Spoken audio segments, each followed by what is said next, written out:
tighter restrictions from today for a month. How confident are you that after this month, you'll see stabilization and we're back on track? Sure. Well, Haslinda, our overall strategy has not changed. We are committed to reopening our economy and our society progressively. But our aim has always been to do this without putting too much stress on our hospital system. We want to keep our healthcare system intact and under control. And we want to avoid unnecessary deaths that may arise when the entire healthcare system gets overwhelmed. The reason why we have to do these temporary restrictions now, it's a very difficult decision, but we felt that we had to do it because our healthcare system and our healthcare workers are truly facing tremendous pressures and stresses during this latest wave of cases. So we are doing, with this temporary restrictions now, we are going all out to stabilize our healthcare protocols and augment our healthcare capacity. So what are your next pressure points? What are the thresholds before you consider a reopening? Well, as I said, the two priorities now are to stabilize the healthcare protocols, including the new protocols for people to recover at home, and second, to augment our healthcare capacity, bring in more medical centers that can take care of people who need medical care, to augment our hospitals, and to be able to deal with a much larger volume of daily cases. Today we have close to 2,000 new daily cases. If cases were to rise to 5,000, for example, we want to be able to deal with that kind of surge. But what are the thresholds, Minister? Would it be perhaps, 200 cases a day, 6 to 7 deaths a day? I mean, give us some kind of perspective for greater clarity. Well, so as I said, we want to be able to deal with a scenario where cases surge to up to 5,000 new cases a day or maybe more. Think about it this way. We know that about 0.2% of cases need ICU care, and that appears quite small to people, and so they say, look, ICU should be quite straightforward. But to provide timely care for the persons who need ICU treatment, the doctors need to admit about 10% of infected persons to our hospitals, because these are the ones that the doctors would triage, identify as the more vulnerable persons, could be older, serious symptoms, comorbidities. And then they can monitor these patients closely in the hospital setting and provide timely care. Now, 10% of cases, if you have 5,000 cases a day, 10% is 500. And each person stays at least a week in the hospital. That's a lot of hospital beds. And that's what we are trying to do, to augment our hospital system with medical centers, medical facilities. And it's not just equipment, it's medical personnel as well. And we're trying to bring all of that on board so that the system as a whole is able to cope with a larger volume of cases. The government has said time and time again, expect cases to rise. We have seen that. Right. But the government has also said we will live with COVID. Sure. Endemic states. What does that entail? How does that look like? So we are moving in this journey towards living with COVID, and that's why you would see with the restrictions that we have taken, we have not gone back to a circuit breaker or to a lockdown. We are tightening measures so that we can slow down the rate of transmission and use this time to augment our healthcare capacity and to be able to deal with a higher volume of cases without our healthcare system being overwhelmed. I'm quite sure even after we have stabilized our healthcare system, gotten the new capacity in place, cases will continue to be high. The virus will continue to circulate. That's what living with COVID means, and that's what we are on a journey towards. Living with COVID also means a reopening. How will Singapore look like at the end of the year? If I could get you to look into the crystal ball. Well, it's very hard to make predictions, but as I said just now... Will we see a reopening to travel without quarantine? So as I said just now, we are committed to continuing with our plans towards reopening once we have used this period to stabilize our healthcare protocols and to strengthen our healthcare capacity. These are the two goals that we are trying to achieve, and we are sparing no effort to get this done. We have brought in reinforcements from the SAF, and the healthcare workers are going all out to strengthen the system. Once we have done that, we will continue with our reopening plans, and that would include freeing up or easing local restrictions, but it would certainly include travel, and that would include expanding the vaccinated travel lanes at which we have set up. We have 2 travel lanes now with Germany and Brunei. More than 1,000 people have traveled on these travel lanes. The results have been very promising. It shows that we can travel safely without quarantine. And so we look forward to expanding them. And it looks like it could happen by the end of this year. Well, indeed, because we are continuing to discuss with other countries, even now, the possibilities of expanding travel lanes. So we certainly want to expand vaccinated travel lanes beyond Germany and Brunei. There is a sense out there that there's been conflicting viewpoints on how Singapore should handle its reopening, and that's within the leadership, within a task force. Is there consensus on how Singapore should move forward? Definitely, because the task force deliberates over every decision carefully, and we consult with our medical experts and advisors.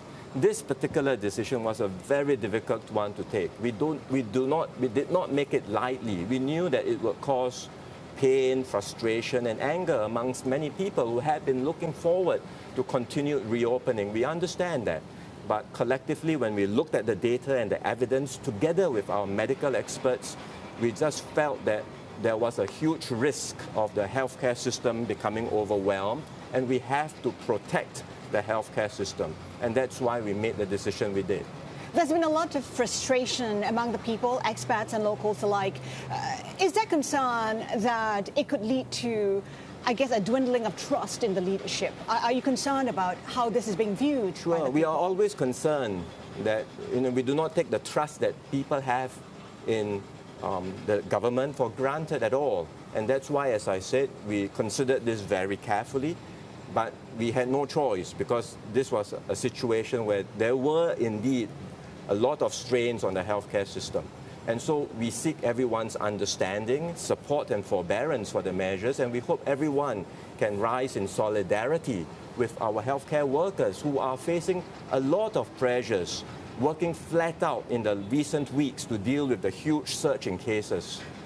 You've just announced a new aid package to help those impacted by the pandemic, and you've also said before that the government will refrain from dipping into the reserves again. Should the pandemic continue, should the pain persist, would you reconsider that? Would you dip into the reserves again? Well, Haslinda, I've also said before that the government will not hesitate to use the full measure of our fiscal power, including our reserves, should the need arise.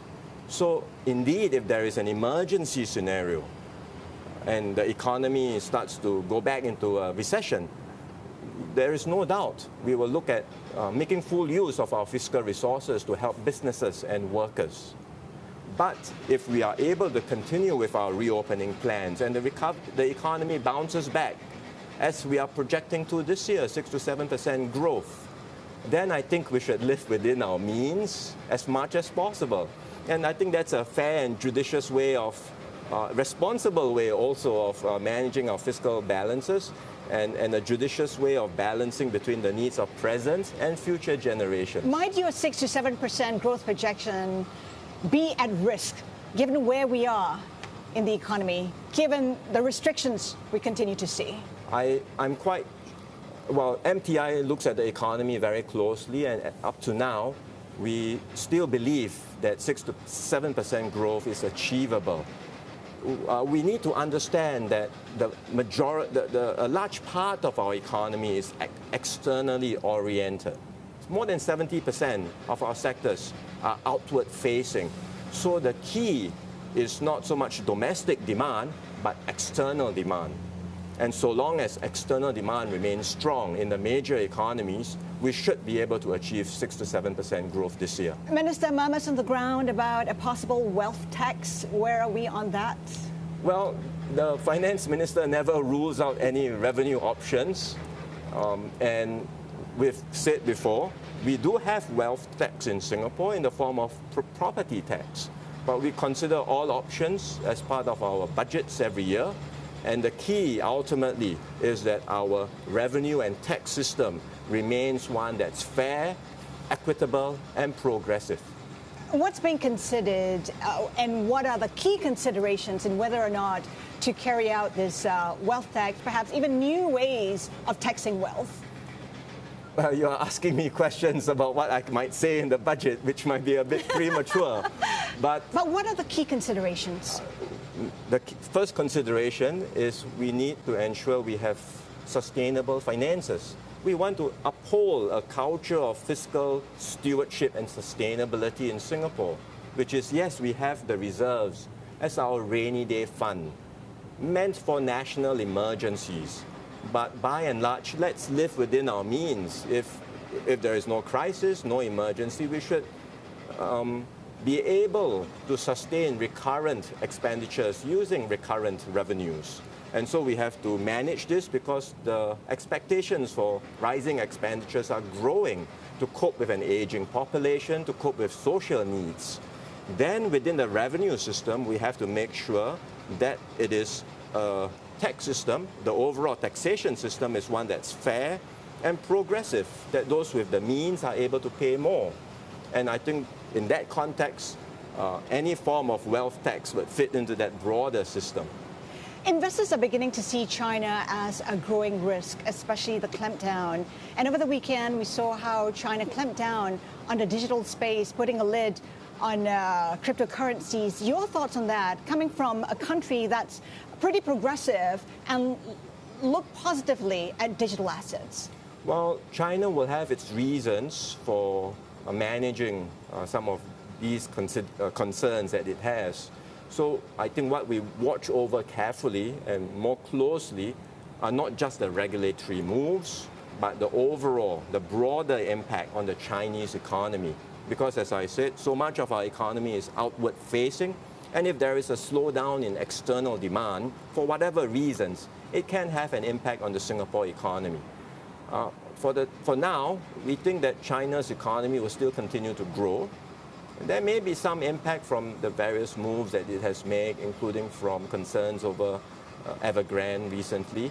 But by and large, the economy remains strong. It's still growing, including the other major economies, the major external engines of growth for Singapore, America, and Europe. And that's why we still see optimism in achieving our 6 to 7% growth this year. Do you see Evergrande as a systemic risk? And do you see its clampdown on cryptocurrencies perhaps hindering the growth of digital assets? So, with regard to Singapore, Evergrande has it doesn't operate directly in Singapore. The direct impact on the Singapore's economy will be very limited. Even if you talk about spillover effects of that particular company on other property developers, we think the impact, other Chinese property developers, we believe the impact will be quite limited based on our assessment. The question is whether there will be broader spillover effects on the Chinese economy. That we are monitoring closely, as I said, but overall our assessment remains that China's economy will still grow strongly this year. Minister, just one final question. Apart from the pandemic, which is being impacted all over the world, what do you deem as the biggest risk for Singapore? For this year? Well, for this year, again, it goes back to the overall external environment. And I think the Fed, perhaps? Well, the Fed, yes, but not so much this year. That perhaps would be sort of medium term. But I think this year's downside risk remains a pandemic. And the concerns that you may see new waves of infections everywhere around the world. It can happen, for example, over the winter season. And that might prompt new restrictions and lockdowns in other countries. And to the extent that that happens, it may crimp demand in these economies, and that in turn will affect Singapore's economy. So that's something we are watching over very closely.